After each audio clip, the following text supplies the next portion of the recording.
siang, saudara-saudara atau rekan-rekan masyarakat yang pada umumnya. Kali ini perkenalkan saya Dr. Alif Mardiana, psikiater dari Rumah Sakit Bina Sehat Jember. Kali ini saya akan mensosialisasikan ke masyarakat tentang gangguan jiwa berat yang disebut sebagai skizofrenia. Apa itu skizofrenia? Skizofrenia adalah gangguan jiwa berat yang bersifat kronis, yang ditandai dengan adanya halusinasi, adanya waham, bicara kacau, mulai dari asosiasi longgar sampai inkoheren. Perilaku kacau dan gejala negatif juga nampak pada orang tersebut, seperti afeknya tumpul, datar, miskin ide, bahkan menarik diri dari lingkungan, mengisolasi diri, hidup sendiri dalam dunianya, dan bicara tanpa ekspresi. Individu dengan skizofrenia umumnya mengalami kesulitan untuk membedakan antara kenyataan dan bukan kenyataan.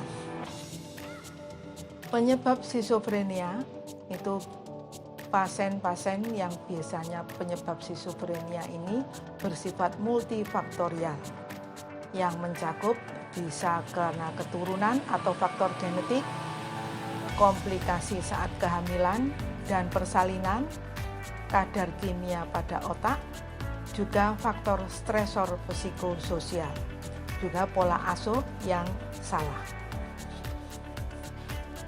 Jenis stresor psikososial misalnya pada hal perkawinan, yaitu perkawinan yang tidak serasi ya, problem orang tua, hubungan interpersonal, lingkungan hidup, juga stresor pekerjaan, stresor karena pendidikan, stresor karena keuangan, dan stresor karena masalah hukum, juga penyakit fisik atau cedera.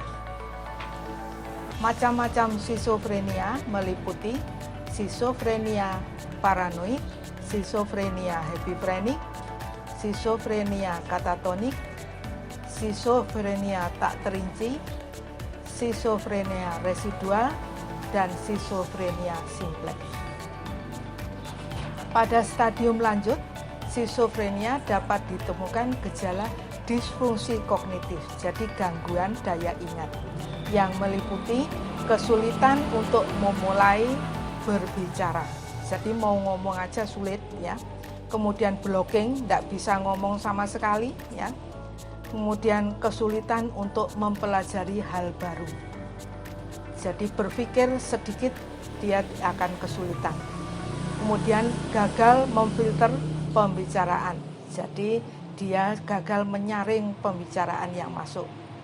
Apa yang dipelajari di masa lampau akan dikeluarkan dalam konteks yang tidak sesuai. Juga mencampur baurkan hal-hal yang telah dipelajari secara kacau. Terjadi konkretisasi dalam pikiran dan juga tidak mampu mengupdate diri dan juga mengikuti perkembangan zaman yang telah berlangsung. Akibatnya kualitas hidup dan sumber daya manusia akan jauh menurun. Apa skizofrenia bisa diobati? Dalam perkembangan ilmu kedokteran sudah ditemukan obat-obat mutakhir dan skizofrenia ini bisa diobati dengan cara konsultasi dengan dokter atau psikiater untuk mendapatkan pengobatan yang sesuai dan psikoterapi. Semakin dini skizofrenia tersebut diobati atau ditangani oleh psikiater maupun dokter, semakin baik prognosenya. Saat ini berbagai sediaan obat dapat diberikan mulai dari bentuk tablet, makan, kemudian obat tetes bagi yang tidak mau minum obat, ada obat tetes, sampai dengan suntikan yang bersifat short acting maupun long acting. Kemudian kapan harus menghubungi dokter. Seseorang yang menderita skizofrenia seringkali kesulitan dalam beraktivitas, terutama yang melibatkan aspek kognitifnya. Dalam hal ini, orang terdekat seperti keluarga, orang tua, keluarga dekat, maupun kerabat bisa menjadi penolong. Tapi jika kesulitan-kesulitan dirasakan sudah pada tahap yang tidak bisa ditangani oleh keluarga, pada saatnya meminta bantuan dokter, spesialis, atau psikiater. Jika memungkinkan untuk rawat jalan, maka dilakukan rawat jalan dengan kontrol rutin dan teratur. Biasanya pasien-pasien ini ada rasa bosan dengan kontrol rutin dan teratur. Seharusnya memang kontrolnya harus rutin dan teratur. Jika harus rawat inap di rumah sakit, jangan merasa itu merupakan stigma atau hal-hal yang buruk yang harus menanggung malu dan sebagainya. Bisa dirawat baik di rumah sakit mana saja yang terdekat dengan pasien tersebut. Kemudian rawatlah pasien skizofrenia bila membahayakan diri sendiri maupun orang lain. Bagaimana untuk penderita skizofrenia yang berada di rumah? Ketika pasien skizofrenia berada di rumah, penderitanya dapat menerapkan kebiasaan senantiasa menjaga kebersihan, higiene, kemudian kesehatan dan perawatan diri. Juga diet yang sehat dan mendapat asupan gizi yang seimbang. Kemudian lakukan olahraga teratur dan berkesinambungan. Dan juga libatkan aktivitas maupun kegiatan sehari-hari. Jadi jangan diam saja, tapi ajak untuk beraktivitas sehari-hari. Tidur yang cukup dan kualitas tidur sangat penting untuk kesehatan mental dan fisik. Untuk itu pastikan waktu tidur yang berkualitas. Jagalah keharmonisan dan hindari ekspresi emosi yang tinggi, terutama keluarga yang mengasuh. Kemudian rajinlah minum obat sesuai dengan dosis obat yang diberikan oleh dokter maupun psikiater. Kesimpulannya, segera periksa keluhan yang ada atau yang dialami, segera periksa ke dokter atau psikiater. Jangan dibiarkan begitu saja ada gangguan fisik maupun mental sehingga bertambah parah. Biasanya masyarakat nunggu sampai kacau balau baru dibawa ke psikiater. Semua orang tentu tidak ingin sakit. Namun bila sakit, buktikanlah segera berobat guna memperoleh kesembuhan.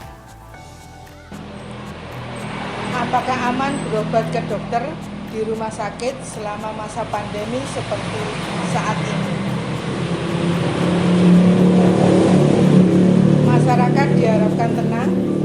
Rumah sakit kami telah mematuhi aturan pemerintah dan WHO untuk pencegahan penularan virus corona atau COVID-19. Jadi Bapak, Ibu maupun saudara-saudara sekalian tidak perlu khawatir untuk datang kembali berobat ke rumah sakit.